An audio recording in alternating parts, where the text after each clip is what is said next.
Welcome to Unraveling the Success Code, the podcast where we dive deep into the lives of individuals and learn what makes them successful.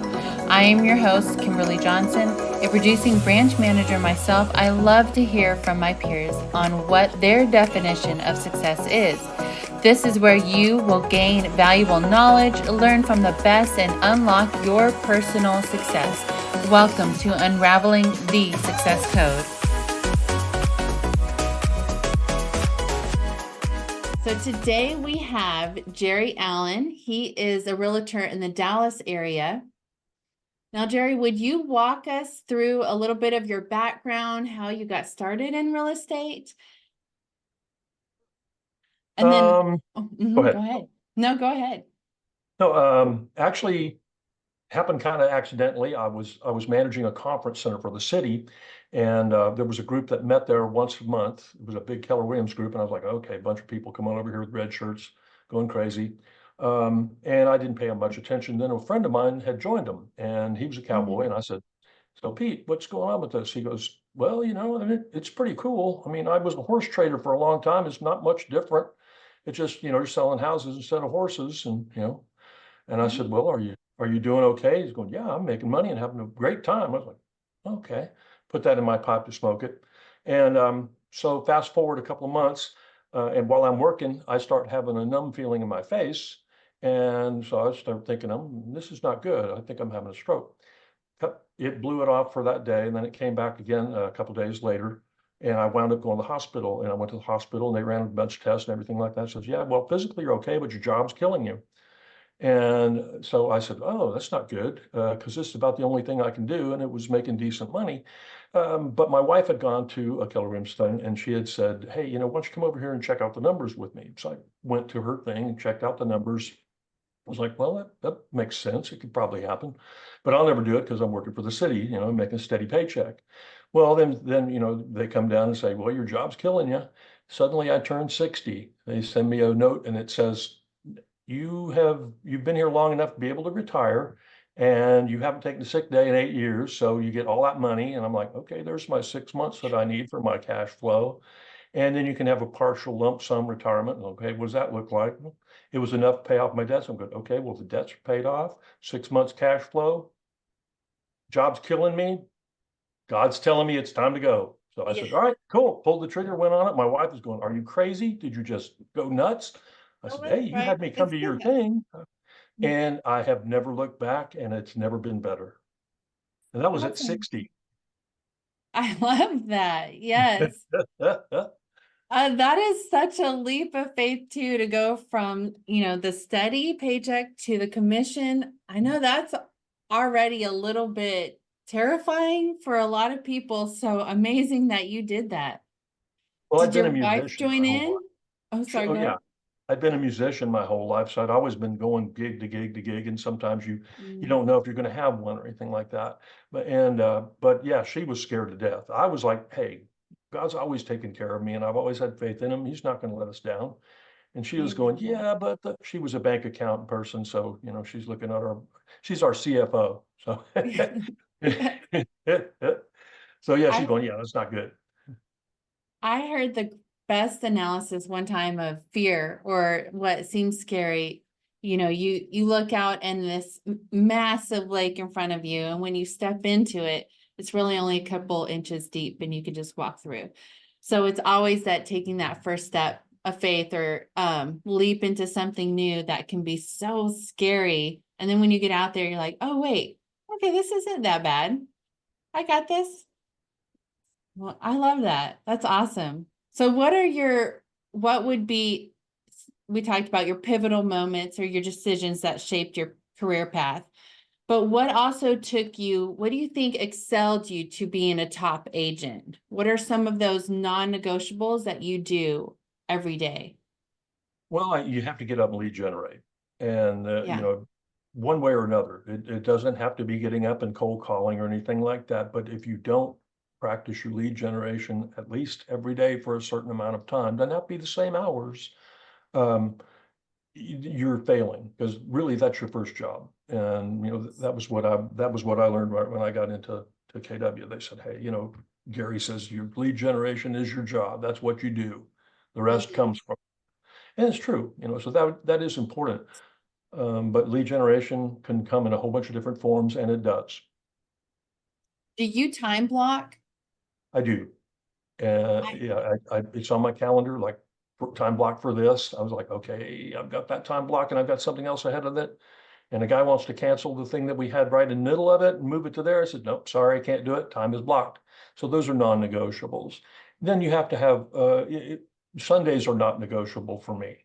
I go to church and I spend it with my family, and it's like, yeah, no. So I have people on call that I call up, and it's like, okay, yeah, they'll go ahead and show a house for me, or people that I can refer things to that come up on Sundays. There's been a time or two where I go, oh, that's a lot of money. I don't really want to refer that out, but but it's non-negotiable, and you have to have that, because if you don't, then you're no longer the master of your own fate. They are. 100%. And then you don't feel like you're in control, right? I think Right. even the big thing with KW is you create your own business, your own lifestyle. Whatever you want, you create that. I've always loved that about KW um for for them, but I think it goes even past, real life. So you set your own boundaries for what you want things to look like, and that can look different for you than it does somebody else. Mhm. But what brings you joy, what gives you that peace, you make that line, and that's where it is. And I love that you set Sundays aside, like non-negotiable for you. Besides, that's Excellent. when football's on. Oh, yes, definitely. What's your favorite team? I gotta ask now. Of course, it's the Dallas Cowboys. Oh, nice. I've seen all their Super Bowl wins, but it's been a long time, and so if I had Alzheimer's, I wouldn't remember any of them. So well, it's always hoping for this year, but yeah. Yes. I I don't know much about football. I don't really follow it. I like to watch the big plays. So, or, Right. when I get on there, it's who has the best uniform. That's who I'm cheering for. So that's where I am on that one. So, you are deeply involved in the real estate market, Right. and it has definitely been an interesting last couple years. So, Yeah. what are some of the trends that you're seeing coming up? First, let's talk about first-time home buyers, and then let's talk about investors. Okay. First-time home buyers, it didn't look real good for them. There just wasn't a whole lot that was going on. FHA, everybody but USDA basically was making it not possible. Well, lenders had to go ahead and respond to that, so they did. And everybody's coming up with all these different programs to be able to help people get in. Even the government is Yes. trying to go ahead and say, hey, we're going to go ahead and give you some assistance. I haven't seen that happen yet, but the lenders have been going over backwards. Builders for new homes have been going crazy. You can get a Yeah. new home for way cheap. They'll almost pay you to take it. And they'll give you good rates too, because they built so many homes and people can't afford to buy them.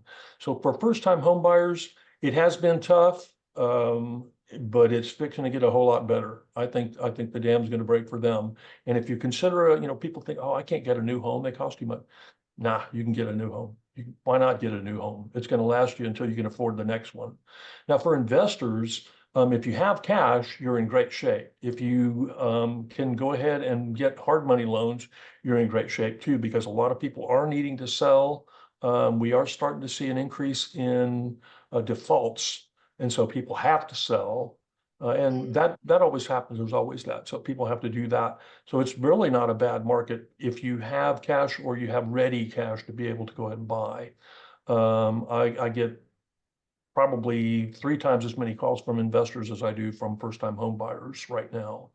And they're all looking for the same thing, and they all say the same thing is, yeah, I want something that has no downside or anything like that. I need to be able to make a ton of money and get it for nothing. It's like, yeah, if that happens, I'm going to buy Yeah, it. I know. Yes. Don't we all? Hmm. Oh, yeah. But that's what I'm seeing happening. And whereas we were told the Fed was going to be dropping rates in June, or actually it was in March, and that didn't happen. Now it's looking like June, and maybe that might happen, maybe it won't happen. But I'm still seeing that we'll probably have rates come down this year because it's an election year, and that's how you make people popular, is you make things look better. So if the housing market looks better, things look better for the president and everybody else. So it'll happen. Yes. I do think we will trend down, but there's different elements that are making that harder. And Right. so, yes, we don't have the magic ball. Don't we wish we knew exactly what was going to happen? But it's still not a bad time to purchase. Like, don't No. wait, especially if you're a first-time home buyer, because Right. of all the incentives that you can get with purchasing on the lender side and even probably from the seller. There's Right. benefits right now and you can refinance down the road. Exactly. I would definitely not wait. And Nope. even the money that you're putting into rent, you're now putting into your home. Mhm. That's still better.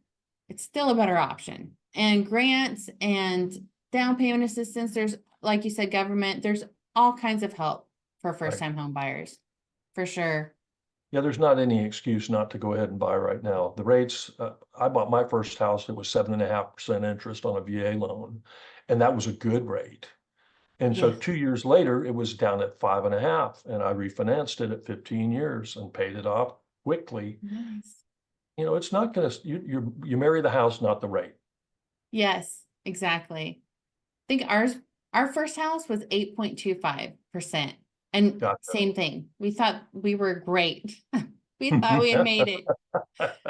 Now when people ask about rates, I'm like, well, I remember my first house.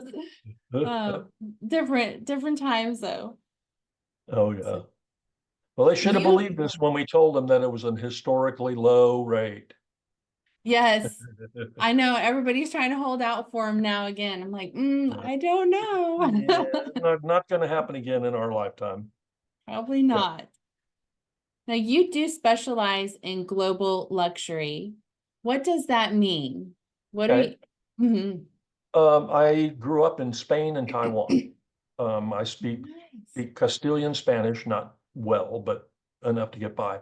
And so it's a little bit different than speaking to the Mexicans because it's a different dialect, but they can understand me and they go, yeah, you went to that special school, didn't you? Like, yeah, yeah. And then I lived in Taiwan for 10 years. And so I speak Mandarin Chinese, which is really cool because we have a lot of people that are coming over here trying to buy over here because they can't buy there. People don't realize it. They can't own real estate in China. So they're trying to buy here and come here. So they're not trying to invade us. They're just trying to survive and get something. So that helps a lot. And the people that can afford to come over here and buy are usually in the 1 million plus range. The Spaniards that come over here, they're all in the 1 million plus range. A lot of the Hispanics that come up from Mexico or Colombia or any of the other places are also looking for something in that type of range, and they usually bring their families. So anything a million or plus, that's the luxury market. But the luxury market used to just be all your highbrow people. The country club people, the people that came in that had, $20 million mansions, and they're going, yeah, I need a little house for my mistress or whatever. And so they're willing to spend $2 million on that. But that's no longer the case. Now, pretty much a lot of people are coming from California or New York or even Austin. People are moving up here from Austin, I'm in the DFW area, are wanting to spend that kind of money to buy a house because $1 million isn't what it used to be. Yes, for sure. Yes.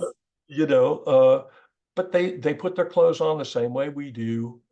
Sometimes they feel a little bit more entitled, so you have to caress them a little bit more, pay a little bit more attention to those people. But it's the same thing, and they go, "Well, what do you mean you're not going to show me a house on Sunday?" It's like, yeah, that's not the thing, but you're welcome to come over to church with me, and we'll have dinner, and then we'll go look at it on Monday. Okay, it'll still be there. Yes. Yes. You I know, love that. Do they take you up on it? I've had them take me up on it, and believe me, my Nice. church is happy to have some millionaires to come over there and add to their coffers a little bit. So yeah, it's nice. It's nice. And it gets, I connect with people on a personal level, because it is a relationship. It's not a transaction. And sometimes the transaction doesn't ever happen, but the relationship does. And that's more valuable than anything. Well, then how do you, going past the transaction piece of it, how do you keep connections and that relationship going? Well, I still play music. I Yeah. still play music for, for my lead generation, basically. And I play a lot of different places. So I get a page that I can go ahead and try to get them on for my music. I have my real estate page that they follow, and I get them on drip campaigns and put them on there so that they always see it. And then I have a personal page, and unlike some people, I friend all of my clients, Mhm. and so I'm in their face all the time, whether they like it or not. They may unsubscribe from my emails, but they don't unsubscribe from me. And sometimes it's 3 or 4 years down the road, and they go, you know what? I'm tired of seeing all your stuff. Come over here, list my house, let me out of here.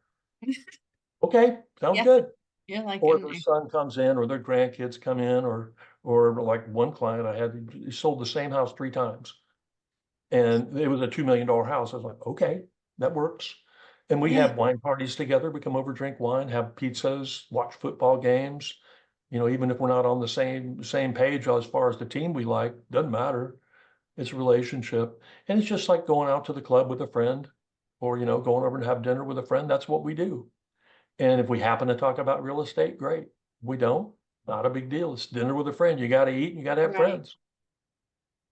I would say that's one of the hardest part about real estate or lending. We get so close to these people, and then you're talking to them almost every day, and then the closing happens.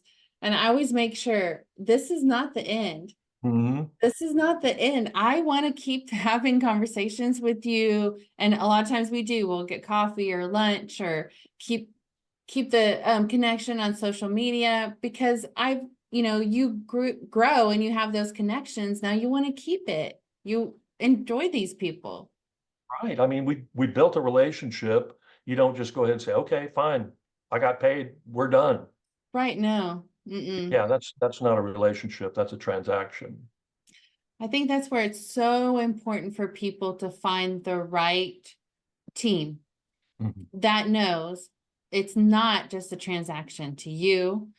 It means so much more. It's that relationship. And if you buy a house, great. I'm here to just give into you and give into what you need in life right now. And if the transaction happens, wonderful. But it's not about that. Exactly. And I would be remiss if I didn't say that I'm not with KW anymore. I'm with EXP because they actually allowed me to do even more than what KW did. But I'm glad for the people, and I'm still have a great relationship with all the people that I had from KW. Two of them are holding open houses for me this weekend.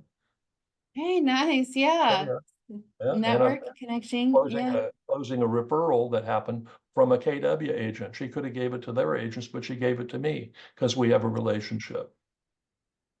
I love that. Perfect example of the network and relationship. It's great. So I have to ask you, what kind of music do you play? Well, when I was on the road, I played lead guitar for every kind of band, R&B, country, rock, pop, even heavy metal. But that's just lead guitar. Now, when I'm off the road, I'm playing by myself. So there's only, as you would imagine, there's only so many things you can play when you're playing an acoustic guitar by yourself.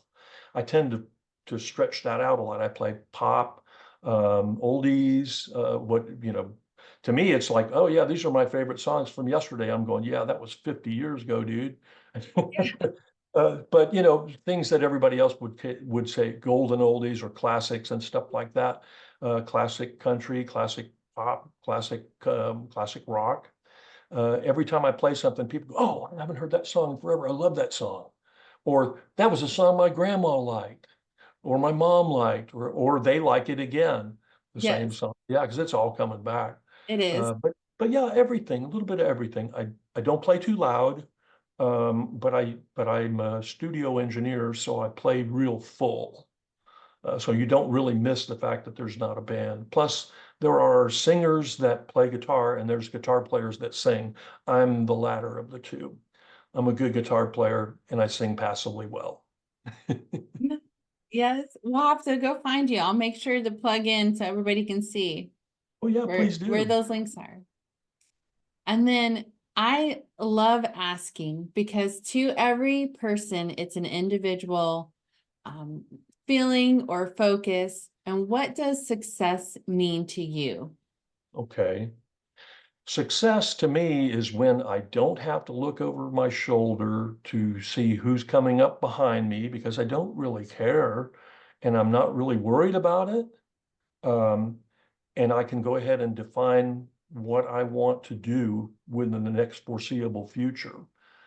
I don't have to worry about what might happen, what any of those type of things, because I've made enough finances to be able to do that. It's not the money that does it. It's the freedom that the money buys. That's success on a business level. Success on a personal level, I can almost take it to my music. I used to have to play every job that came up because I needed the money. Now I can play whatever job I want to because I don't need the money. Yeah. And I get to enjoy it more. And it comes out in my music because I'm just happier doing it. There's no pressure. And made enough money in real estate too, to where I don't have to worry about that either. If we have some down months, uh, no problem. The wife goes, "Hey, what are you doing? Slacking?" It's like, no, it's just the way it is. Don't worry about it. You made money, tons of money last year. Don't worry about it. You still got Yeah. shoes. Yeah. But that's success is the freedom that money buys, to where you don't have to worry about doing something that you don't want to do in order to do it, or compromising principles or anything, or working on Sundays when there's a Cowboys Yes. game on. Right. Yes. So for new agents coming in, do you have any advice for them? Yes. The first thing you can do if you come in is go look out in your neighborhood and look at those for rent signs. Somebody's got a for rent sign out there, and they're wanting to rent their house, but it's only being seen by people that drive around in that neighborhood and see that sign, which is very limited. So what if you offer to list their lease, if your brokerage will let you do that, you will get leads like you will not imagine. And instead of paying for leads, you're getting paid for them. I did that on my first transaction, and I worked those leads for 5 years, and they're all still friends. Even some of them I didn't lease to. Plus, if you lease it, you get money real quick. Right. Yeah. So list a lease. That's my advice. I love that. That's good. Yes. Well, I really appreciate you taking the time to come on here and visit with us and give some good insight and talk a little bit about, your journey and where you've come from. I appreciate being asked. It's an honor. Now it's time for you to take action and apply what you have learned. Armed with the insights from our interviews, you have the tools to make informed decisions and achieve your goals. So go out there, put your knowledge into action, and we will see you again next time here on Unraveling the Success Code.